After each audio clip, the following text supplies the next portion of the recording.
Subscribe ज़रूर कंदा ऐं बेल आइकन जो बटन ज़रूरु दबाईंदा। पुछनि से पसंदि जॾहिं तॾहिं पिरीअ खे ॾोरींदियूं ॾिसनि अङण अजीबनि जा।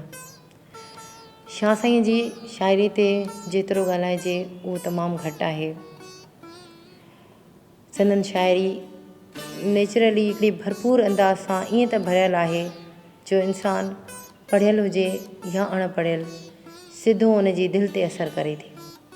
इहो ई सबबु आहे त हुन जो राग 300 सालनि खां हिकु मख़सूस अंदाज़ में हलंदो पियो अचे ऐं मुंहिंजूं अहिड़ियूं केतिरियूं औरतूं हुन जो कलाम ॿुधी रोई पवनि थियूं।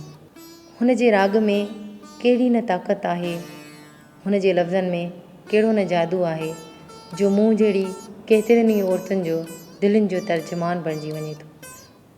ऐं हिकु ॿी ॻाल्हि जेका मूं महसूसु कई आहे त साईंअ जा बेत जॾहिं दिलनि जे दरवाज़े मां गुज़री दिमाग़ ते पहुचनि था त अखियुनि मां ॻोढ़नि जा नीर वही पवनि था। ऐं सच इहो आहे त पोइ दिलि जो भार हल्को थी पए थो ऐं इंसानु साफ़ थी वञे थो। हक़ीक़त में जंहिं शाह साईंअ जी शाइरी पढ़ी सम्झो उन जा 7 तबक़ रोशन थी विया।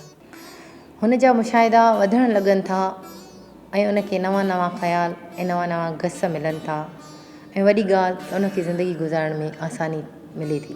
छाकाणि त लतीफ़ साईं जेको जदोजहद जो सबक़ु ॾिनो आहे उहो ई इंसान जे लाइ कमाल आहे।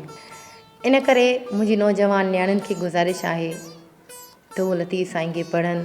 अॼु ॾुखियो पोइ सवलो पोइ संजो थी पवंदो, रॻो विख वधायो त सही।